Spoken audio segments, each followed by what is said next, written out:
Welcome to Accessibility Craft, where we explore the complex challenges and emerging trends that are shaping digital accessibility while sipping on unique craft beverages. This show is proudly produced by Equalize Digital, the most trusted name in WordPress accessibility. Join us every week as we break down accessibility news and share the expert strategies we've used to help make millions of websites more accessible. Grab a drink. The show starts now. Hey everybody, it's Amber and I'm here today with Chris. Hey everybody. And Steve. Hello everyone. And this is episode number 166 of the Accessibility Craft podcast, which means you can find show notes and a full transcript if you go to accessibilitycraft.com/166. We start every episode with a beverage. What are we drinking today, Chris? We have an interactive beverage today. So we are trying dry cocktail mix packets, which you can mix with just water or the liquor of your choosing plus some water. So the instructions are to get a glass of ice and then a separate glass with either 3 shots of water or 1 shot of liquor and 2 shots of water.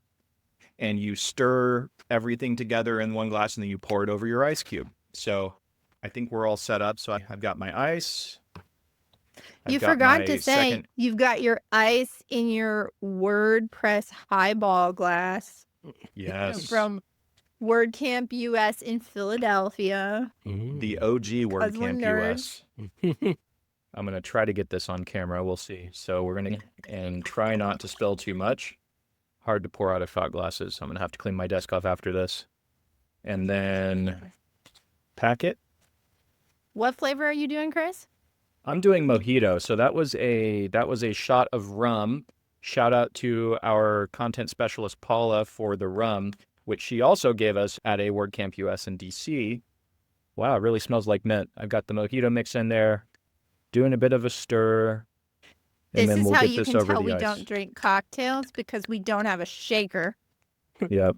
Or it says you can stir it. It doesn't say you have to shake it. Probably because most people don't actually have shakers. Yeah. I'm not sure if I can get that on camera, but there's like stuff that isn't mixing in at the bottom. I'm going to keep trying here. I wonder if it would have mixed better if you mixed it with the liquor first. Oh. If it would have burned it. Oh, I don't know. Maybe. So I have the whiskey sour, which says it's got organic blue agave powder, citric acid, lemon juice, monk fruit, natural flavors, which makes me wonder, do you think it's going to be blue when it comes out? I don't know, maybe. Is blue agave actually blue? All right. There we go. This is like a science experiment or something. All right. Yeah. Whiskey plus water. What's nice is that stuff that didn't mix stayed at the bottom of the glass that I poured it out of, so it didn't end up in my actual drink. I'm shaking mine first to see if that will help. They're real dusty. I'm about to sneeze from open. You're not supposed to inhale the powder, Steve. Yeah, a snorting margarita mix. And you got the spicy one. That would hurt. I know. I think that's why I'm about to sneeze. Oh, mine smells kind of orangey. I guess that's the way a whiskey sour would smell. Yeah. So I'm trying the non-alcoholic, so just 3 shots of water. I don't have a fancy highball glass like you guys, but you're gonna drink spicy water. Spicy water. Well, I'll give my initial impressions here while y'all mix. I get a little bit of mint. I get some citrusy type flavor, which is nice. It did tell me to mix with soda, but we didn't have any soda water, so I have a still mojito and not a sparkling mojito. And I also think this is the wrong kind of rum, because I don't think you're supposed to use like brown rum with a mojito. I think you're supposed to use white rum. Not a mixologist, so don't at me, bartenders that are listening to this, if I am wrong, but I didn't even know there was a such thing as white rum, so you're ahead of me. it's nice. I'm not really sure how to describe this, but it's like you can kind of tell that it's from a mix. Like it doesn't taste as fresh as if you had like muddled the mint and added the citrus juice, right? But I guess that's to be expected, but it's not an unpleasant flavor. It masks the alcohol. Mine has the rum in it, and that rum is strong. And I'm not really getting like a lot of alcohol burn. It feels pretty balanced. overall, I'm gonna say this is pretty darn good. Have you tasted any yet, Amber? Or you're about to do your pour? No, I'm showing you that I think I successfully got all the chunks of powder mixed. Oh, good. I muted myself and I did some very vigorous stirring. So now I'm going to pour it over my ice cube and then I'll let you know what I think. Steve, Mhm. you seem like you're being very serious right there. I'm mixing. It's hard to get it all mixed in. So this is how the whiskey sour looks. It's not blue. I guess blue agave's a lie. It's not actually blue. I'm going to taste it. We'll see. It's not bad. No? It is a little bit sweeter than I expected it to be. But it has a decent, like, orange flavor. And it has a little bit of the sour. And yeah, like you said, Chris, it does a good job of, like, covering Masking. the alcohol or Yeah. taking the bite out. Mhm. Maybe if you wanted it to be stronger, you just put a little less water, I guess, maybe. But it's not bad. Maybe, yeah. I don't know. Like if you're just a everyday person who doesn't want to mess around with figuring out the right ratios for a mixed drink and figuring out, how much lime do I put in, how much mint do I put in, all that. If you can just remember 2-to-1 water to alcohol and 1 packet of this on some ice and you're good, like that's a solid value proposition. I'm having a real hard time getting mine to like mix. Oh, Like yeah. there's like a that might But, be all the spicy at the bottom. I know That's the spicy chunks you're going to get in your last swallow. it smells like what's that orange powder stuff that has a bunch of fiber in it that you drink. Oh, like emergency, like the Like it stayed in the cup, so maybe I'm all right. Here we go. Here's Yeah. my flavored water. Yeah. yeah. I'm excited to So- get the spice level report. Does it taste like a margarita, Steve? Yeah, it's good too. Like it's not bad. There's no alcohol in it, but I mean it's spicy. So like I think since it's so hot, it kind of feels like there's something in there that's not in there. You know, the thought I had about these, there's a couple of use cases for these where I think it makes sense. One is if you're like camping or something and you don't have to take like all the mixers or like the fresh herbs or whatever, but you still want to be Mhm. able to have it. But the other thing too is, so Chris had mentioned that Paula gave us that bottle of rum that he's drinking. What was that, 3 or 4 years ago? A couple, Right? 3 years So ago. if you are someone who doesn't drink a lot, the benefit of this little packet is it doesn't go bad, right? I mean, also, could you take this to outer space? Like, could the astronauts be making themselves some cocktails with? Wait, what is this called again? Batchwell? Yeah. I see lots of uses, and I would say flavor-wise, I'm pretty impressed. We have had like other things that are not out of a powder that taste way worse. I think I might be a 2 thumbs up for this. Like it wouldn't be my everyday. I mean, obviously, since it takes me 5 years to get through a bottle of liquor, but it's still enough, and I can think of use cases that I could see myself going out and buying it again. Mm-hmm. And I think I'm gonna enjoy my whiskey sour while we talk. This is really spicy. Like my whole mouth. I mean, it's good. I like spicy stuff, so it's good. Mhm. I mean, it literally feels like there's alcohol in here because it's so hot in my mouth.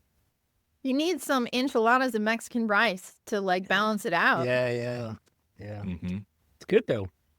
I'm looking forward to that. We'll have to go buy some tequila. I'm a 1 thumb up for the drink quality. For a powder, it's great, and I'm a 2nd thumbs up for smart package design. I don't know if this is coming across on my camera very well, but they've got this little get a refill QR code in the bottom corner of the back of the package, which I think is just kind of smart. They have it on every single one of their little packets. Have you scanned it? What does it do? It just goes to like their website so you can order more. I mean, this is a digital podcast. I might as well do it, right? Like, Yeah. here, let's see if I can even get my phone camera to focus on this. It's Well, Okay, now there we we can also judge them. I don't know if we've done this yet. You ordered this off Amazon, so I guess that sort of ish wins for accessibility. They sell it on Mhm. Amazon because most of our user testers have always told us they buy things on Amazon. But Uh-oh. where that QR code goes, I don't know how accessible that is. I don't know if this is but it's going to a qrs.ly and it's just Uh. sitting there. They want Oh, now we got to redirect to pixelfy.me and then another redirect to Amazon. Oh, and man. then the Amazon is a generic search for margarita mix, which isn't even the drink I've had. Oops. But now they have all those URL parameters. Yeah. They are good at creating alcohol, not so good at marketing. I mean, I give it a thumbs up. It's pretty good. I mean, it tastes way better than I thought. It's a little hard to mix in. I think you really got to spend some time mixing it to get the full. Because, like, you can see, I missed a lot. But pretty good. Christmas present. We can buy each other shakers. There you go. As we enjoy our cocktails here, it is the day after Global Accessibility Awareness Day. I would argue a particularly exciting and successful Global Accessibility Awareness Day full of real action to improve accessibility and not just talking and learning. So I'll share a couple of stats and then Amber, as is tradition, and Steve can get into the nitty gritty of some of the things they did, because I don't have a lot of interesting things to share that I did personally, because I just spent the day testing the Blocksy theme for accessibility ready requirements. So that's all I did. I didn't build anything. I didn't lead webinars, but Hey, that was a very good contribution to the WordPress community and to accessibility, because I think a lot of people use that theme. yeah, it has like 100,000 installs. So that's definitely worth something if they take the feedback and do something with it. So we had 98 people pledge for our Global Accessibility Awareness Day pledge program, where people could pledge their time to do accessibility work. A total across those 98 people of 364.5 hours were delivered to improve accessibility in WordPress, which is pretty darn cool. So Amber, I'm curious, because our big focus as a team was doing stuff with the accessibility ready requirements. Do you want to take people through a little bit of what we did and kind of what the results were? Yeah. I mean, I think it's worth noting. I did think this was interesting. In 2025, we had 86 people pledge 382 hours. So we had fewer people, but we actually had more hours. I don't think that's necessarily a bad thing, because I didn't want people to think that you have to give your whole day to this to make a difference. And that was a big way that I changed some of the communications. And then because we had a specific project that was a follow-up on the huge accessibility ready guideline update that I worked on with Joe Dolson for WordPress themes on WordPress.org that want to use that accessibility ready tag, we had something that was really concrete, which is we needed people to test the existing themes that already have that tag against the new guidelines and provide feedback to the theme developers. So that was the big priority. And I was really happy at the number of people who showed up on Zoom, sat on a Zoom webinar with me, some of them for like 5 hours, which was really awesome. And testing, learning how to test and that sort of thing. We had 28 themes get tested, actually 29. It's not quite the 108 that I was hoping for, but I do think that was a huge dent.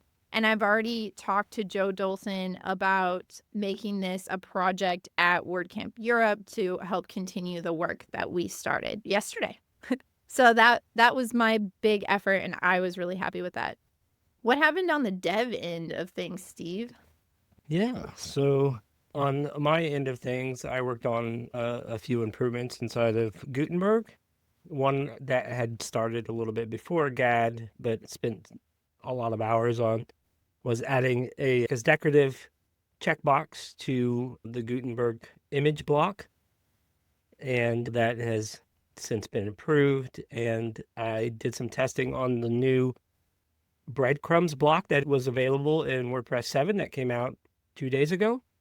And I found that it was reading out the separator. So you can define the separator, and it's actually just implemented on the page with the pseudo element, and it was being read out by the screen reader, which is not a huge problem, but just a little annoying. So when it comes to like submitting stuff to Core or to Gutenberg, sometimes the fix is quick, but the actual writing of the issue and the writing of the PR and the back and forth on the PRs can be where all your time is taken. So I got that submitted yesterday. So it's nice to actually just do a full loop on identifying an issue, creating a PR, getting it submitted, and then last night it was approved without change. So in the next version, which would probably be a minor patch release or something that comes out fairly soon, because they always come out shortly after a major release, we should see those two new features available to all WordPress users throughout the world. So on the other side, William put together a script that can be run inside of CI, and it's an automated tool that checks WordPress themes against the official accessibility ready requirements. The standard a theme must meet to earn the badge in WordPress.org, which Amber was just talking about, and which Amber and Joe have done a lot of work on. And so basically what this is it's a playwright script that runs the Axe rules that kind of coincide with those requirements. And you can put in a theme and you can direct it to certain settings pages, and then it'll run these checks. He's got some things in there about doing almost like user profiles to almost test with different disabilities, as far as an automated test could go. But this is something that you can install in your GitHub CI to run on plugin updates, to ensure that your theme or your WordPress plugin are remaining accessible. Sounds incredibly helpful. Yeah. Yeah. Is that an open repo on our GitHub? Equals Digital GitHub? I know it's something that was in the works. So I think William, I don't know how many hours he pledged for GAAD yesterday, like 4 or 6 hours. So I think he was able to get pretty far with this, but I'm not sure if he's rolled up the repo yet. But if he does, before this episode goes out, we'll be sure to include a link to that GitHub repo. So, of course, the other big thing that happened this week, which you alluded to, Steve, is that WordPress 7.0 was released. And I think partially that might be a little bit of an impact on our GAAD pledges, because there were quite a few people who did things related to core last year that this year they were like, they reached out to me and they're like, I wish I could, but I'm so sorry. We have to be testing and doing the release party because it's going to come out less than 24 hours before the start of GAAD. So I do think, though, it is worth talking about it, and some of the things that have come from WordPress 7.0 from an accessibility side, the fixes, the enhancements. Should we first take a quick commercial break and then come back? Let's do it. This episode of Accessibility Craft is sponsored by Equalized Digital Accessibility Checker, the WordPress plugin that helps you find accessibility problems before you hit publish. Thousands of businesses, nonprofits, universities, and government agencies around the world trust Accessibility Checker to help their teams find, fix, and prevent accessibility problems on an ongoing basis.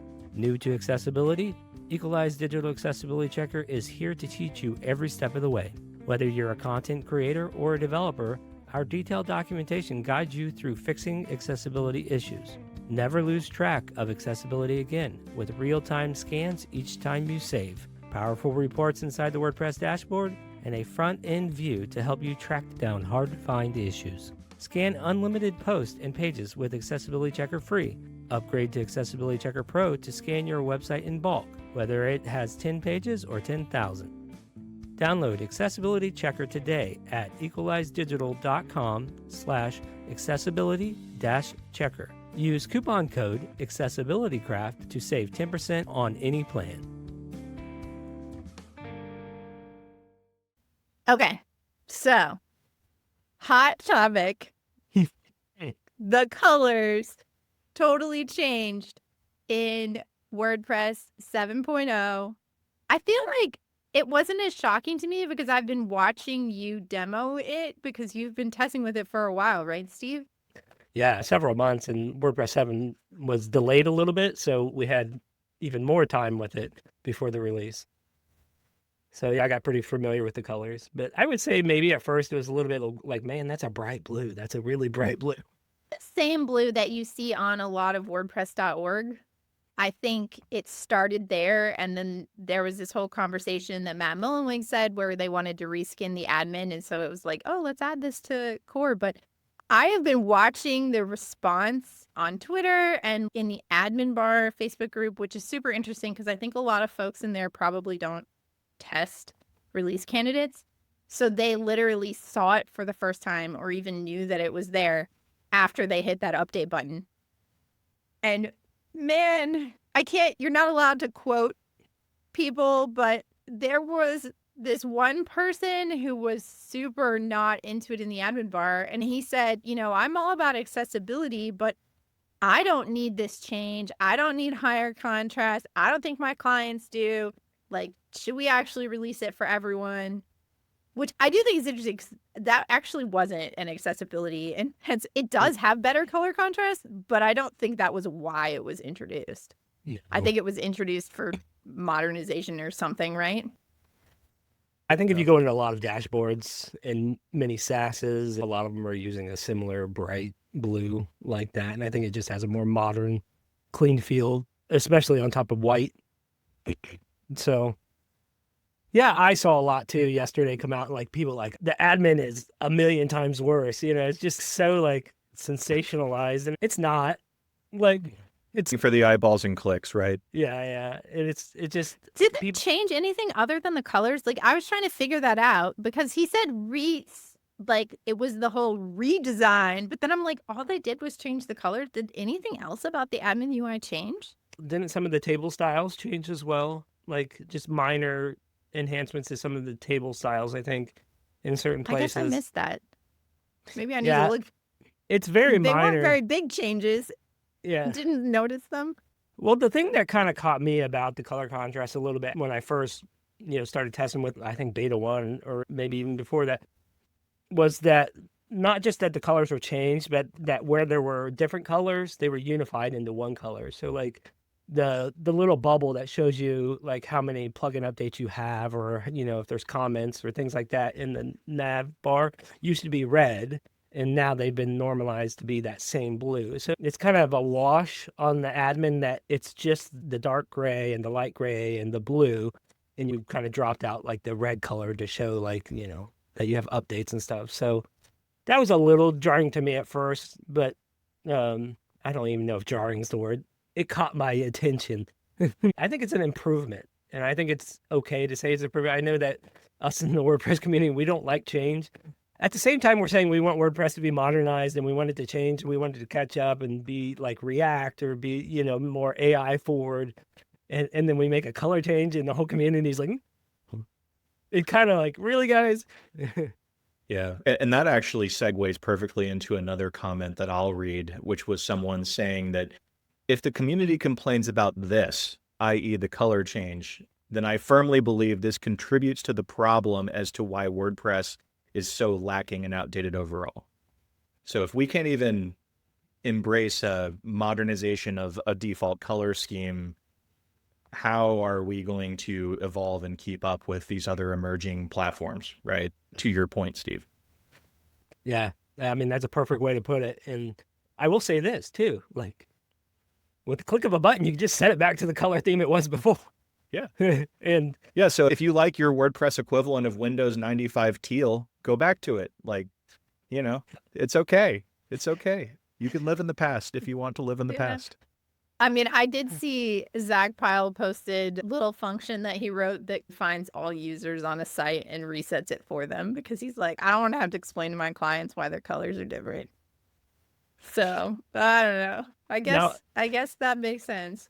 Now, I will tag on that, a little fun thing that we've done on our end is that, and I think we've talked about this a little bit in the previous podcast, but Accessibility Checker now will inherit those styles on the front end and the back end. So, go pick your, I don't know what to call it, pumpkin spice or whatever. Oh, yeah.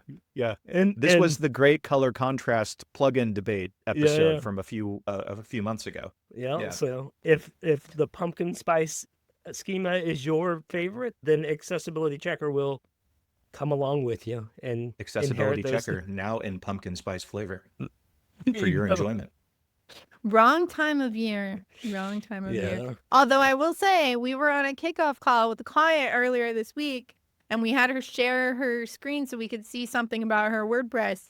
And she was using like slide blue with white. And I was like, man, the contrast on this is so bad. How do you look at this all day? I have never changed the colors of my WordPress admin at No. all. But now that I know I have the option of having a purple heading with accessibility checker, maybe I am going to switch to the purple color palette because, There you I go. don't know. Mhm. Yeah. So the colors are getting a lot of attention, Mm-hmm. but there were like 70 plus other accessibility enhancements, fixes in this release.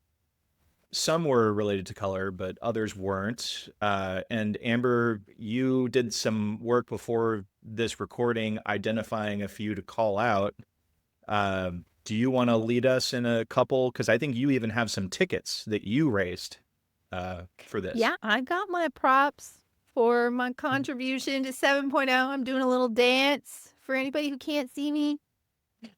It's so nerdy dorky, but I do kind of like seeing my name on the contributors list when a release. I Yeah. tweeted about this earlier, and I was like, yeah, I don't know if this ever gets old, but No. I did do a review back because I was trying to look. It's a little bit hard to get an actual number on how many tickets are truly accessibility focused, because not everything that is accessibility actually ends up having an accessibility focus. Sometimes people set it somewhere else, but then we notice, or someone on the accessibility team notices, and like Joe will, and he'll be like, oh, I'm going to take that because this is definitely accessibility, but nobody's added the focus. So it looked like there were 33 tickets with the 7.0 milestone that did have an accessibility focus, but there were 69 that Joe Dolson owned. So I'm going with this, there were 70 plus number. That's what I'm calling it without me like cross-referencing and comparing. And of course, he's not the only person who does accessibility work. So there might be tickets that didn't have accessibility that were owned by someone else. Now these are all track tickets, right? Yes, track tickets. And I did not look at what was in Gutenberg. So Yeah. actually, maybe there's hundreds. I don't even know. Probably. Yeah. Yeah.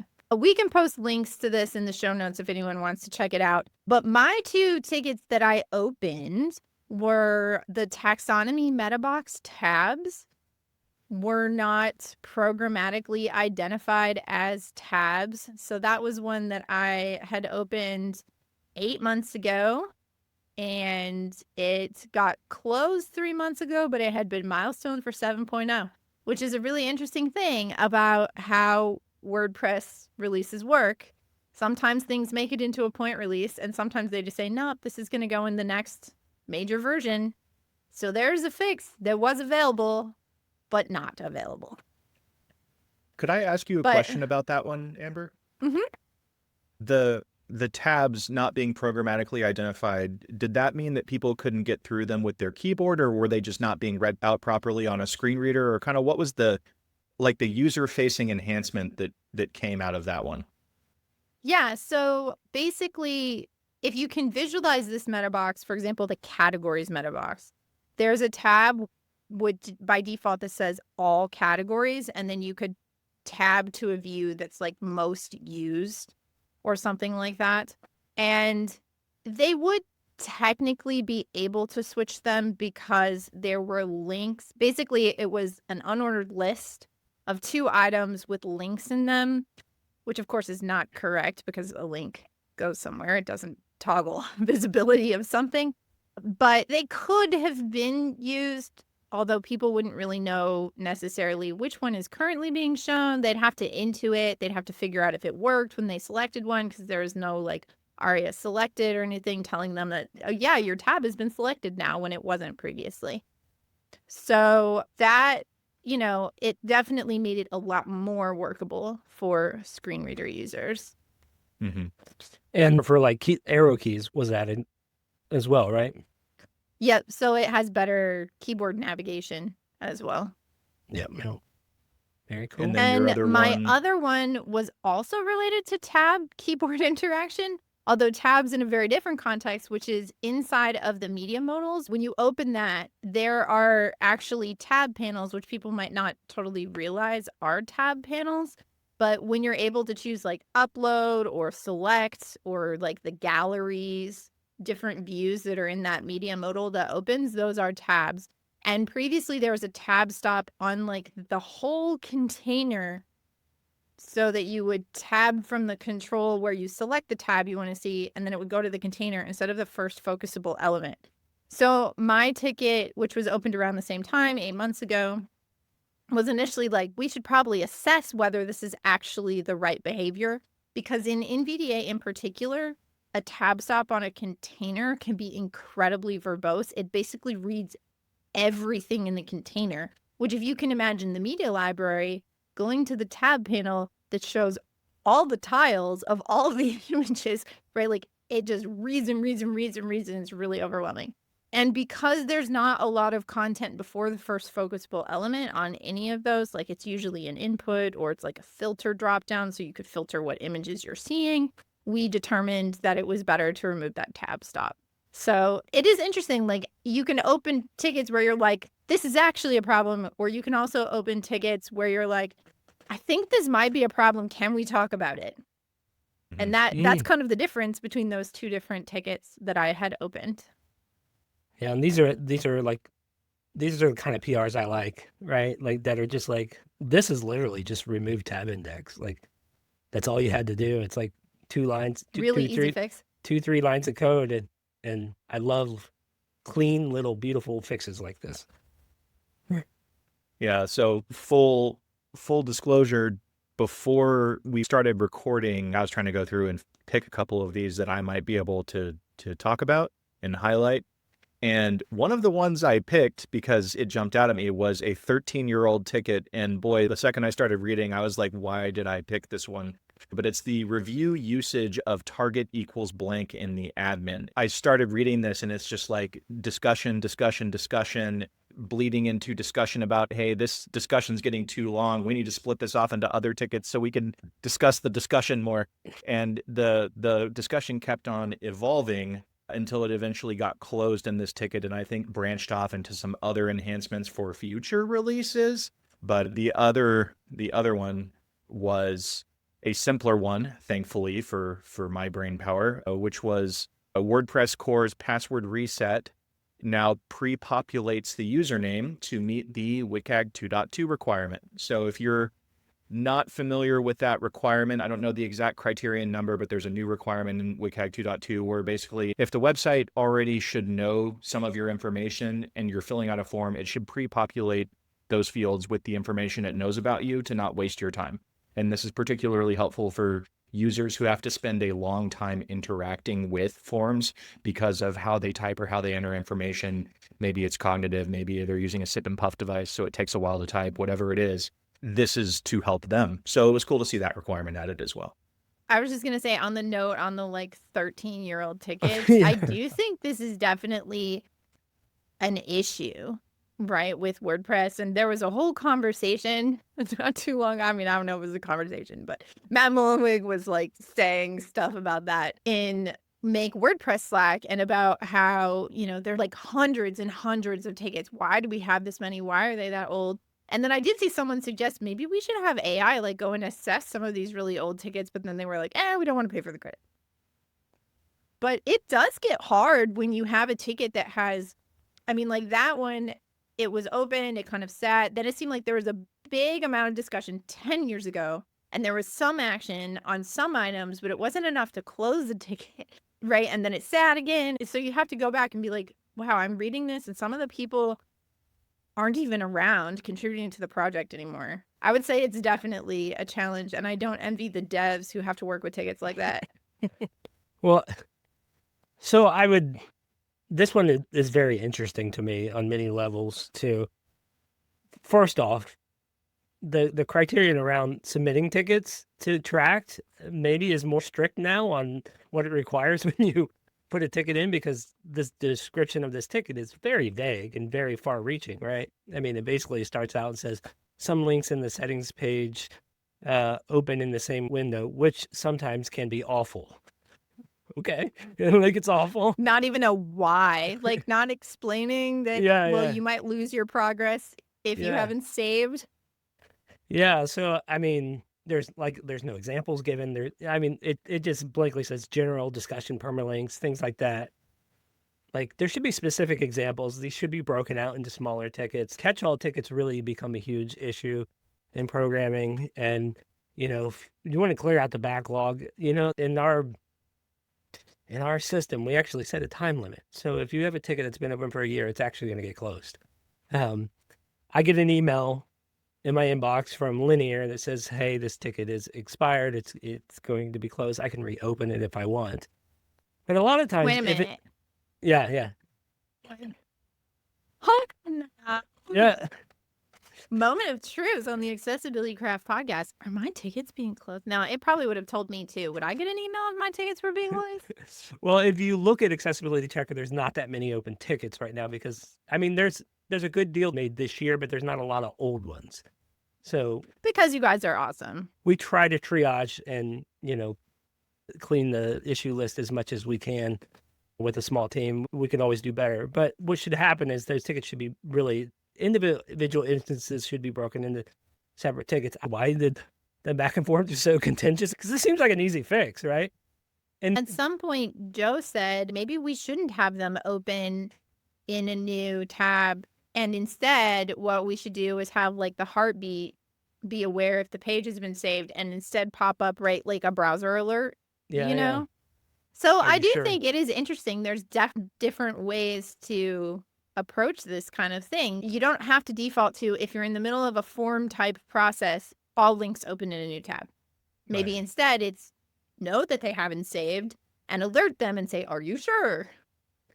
I mean, or link them to a new window and just put an icon and a screen reader warning that it's going to open in a new window. Gutenberg, I think, does a really good job at this. There's several links throughout Gutenberg that open in a new window, and they always have the icon. I'm not sure if they always have the screen reader text, but Think they do? I think they do. I I'd don't have know. to test. This is a very interesting ticket, how it could actually persist for 13 years. Mm-hmm. Any other patches we want to highlight from this list? So this is a cool one. You know how when you upload an image to the media library, it will sometimes pull in like the metadata about who the author was, or if you have a caption or anything like that. Well, somewhat new-ish, newer than when that was coded in for the media library. There's now the ability to save alt text in the IPTC format. Yeah. In images. And WordPress was not importing that in. But in 7.0, now when you upload an image, if you've already saved alt text on it in your image editing software, it will import that into WordPress. So I think that's kind of cool. Yeah, that's handy. That's handy. Yeah. I mean, as long as that alt text is correct. Because we all know that text can be modified based on the context in which the image lives too sometimes. So you still got to be mindful. For sure. Yeah. Oh, I'm trying to think about what else is sort of interesting. Oh, on the topic of, you mentioned like tiny fixes that are kind of neat. There was a whole conversation, again, a very old ticket, I'm pretty sure, about the fact that there are redundant edit links. So that when you're on the post page and you see the table of all the posts, you could click the title of the post to go to the editor, or there's a little edit that shows up if you hover or if you tab through. And Andrea had opened this 11 years ago, it looks like. And again, another ticket that had a lot of conversation and back and forth, because initially he was like, maybe we should hide this so there aren't redundant tab stops. But then where it actually ended up, and we can link to this, Joe's comment that I thought was really interesting, and there's back and forth about it, but it was like, I mean, this is the same as for a mouse user.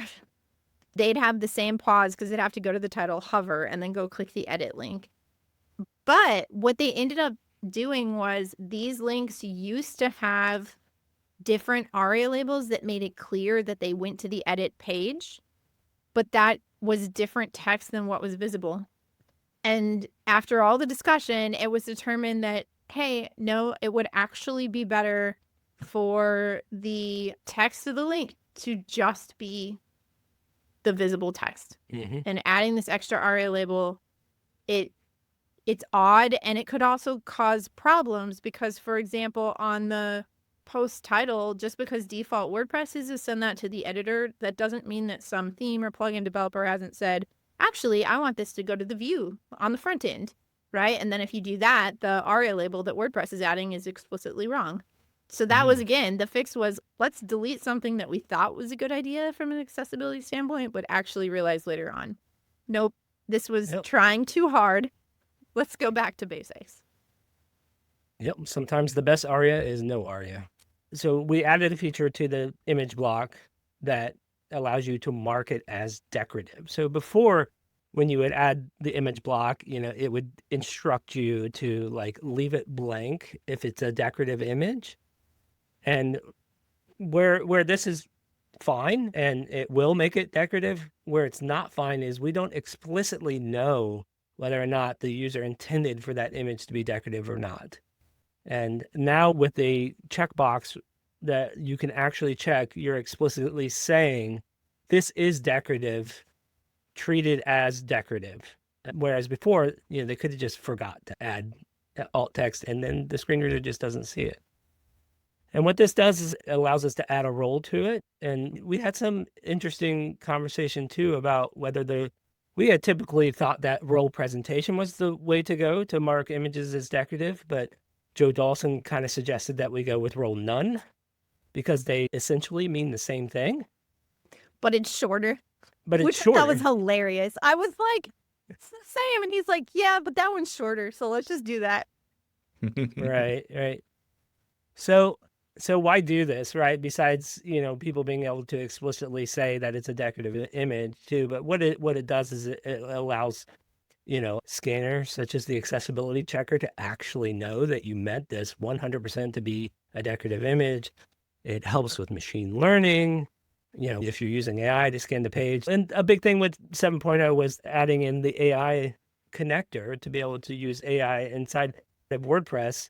And if you install the AI Experiments plugin, you can actually generate alt text for certain images and things like that. Or there's plenty of other plugins that allow you to generate alt text. But what if that AI knew that image is explicitly decorative? Don't waste tokens generating an alt text for it. Mm-hmm. There's probably other reasons. Am I missing some, Amber? Yeah, and I mean, we're talking about accessibility in WordPress 7.0, but that isn't even necessarily, at least for everyday people, I would argue, the big news of 7.0, which is the AI integration layer or API layer, which I'm sure will have accessibility implications, but there's already interesting conversations happening with that too. I mean, if this wasn't the Accessibility Craft podcast, I feel like we would be talking about that integration and whether or not that is a security risk. But this is what I am hearing. Maybe you shouldn't put your API input field. I don't know. Well, what do you think, Steve? You don't have to put your API credentials in that field. You can use a constant, like in the config file or an environment variable at the server level. Okay, hold on. Pause for a second. You. Yeah, a nerd. Me, Chris, typical WordPress users are going to go type their credentials in that. But I will say that, even at that level, that is just one little step to try to not have the key actually visible in there. But the key doesn't get encrypted when it goes into the database if you put it in the input field. So I would at the very least use a constants or an environment variable to define that. But I would probably... Me personally, I would caution against the stuff on a production environment altogether. Yeah. And I mean, if you don't have a spending limit set on your API key and you put it in the site, make sure you have a spending limit set like before you do that. It's a faucet. Once you turn the faucet on, anybody can get water from it, right? Like, so any plugin, any theme can, if they detect that there are API keys, they can utilize it. And so there is no permissions layer built in that respect. And really any permissions layer that would be built in WordPress you'd be able to get around it because it's WordPress. It's a hook system. Like there's really nothing you could do to get around any kind of stopgap that would be put between the license key and who gets to use it, other than maybe outside of WordPress at the API level. It's an interesting thing. Now, I have tried it locally yesterday or earlier today, I forget, but I did try some of this locally, and I was using the cloud extension to try to connect because I want to see what it's doing. And it immediately went to my theme file editor and wanted to change my functions.php file. I'm like, what are you doing? Wait, what prompt did you give it that made well, it want to do that? So you can create application passwords now. So I was given an application password to connect to the REST API on my local environment. And I had to use the extension because it's a local environment. It's sandboxed, a bunch of security stuff. But like, it immediately just, it couldn't get through. Something in the headers were being stripped out in the authentication, but it immediately just tried to go in and edit my functions.php file in the theme editor. I thought it was hilarious. So next time, you need to first include in your skill listening to our episode on the Accessibility Craft podcast about cowboy coding. Yeah, this is cowboy coding on a whole nother level. Well, I think overall 7.0, it had some good stuff for accessibility. It has some other interesting features. I don't know if it has, I think the things that most people were talking about ended up getting stripped out as far as collaborative editing. So I think it'll be more interesting to see what comes down the road. Maybe it's laying the foundation for a little bit more in the future. Well, any final thoughts before we sign off? Nope. Nothing from me other than I'm excited to play around with 7.0 in my local and see what Codex does to my functions.php file. There you go. And my spice is all settling to the bottom of the glass. Well, you didn't drink fast enough because mine is gone. Well, we'll see you all for another conversation episode in a couple of weeks. All right. Cheers. Cheers. Guys. Bye. Thanks for listening to Accessibility Craft. If you found this episode valuable, please help us reach more people by subscribing, reviewing or liking the show, and sharing this with your colleagues. Accessibility Craft is a production of Equalize Digital Inc. Steve Jones composed our theme music. To learn how Equalize Digital can support you on your accessibility journey, visit us at equalizedigital.com.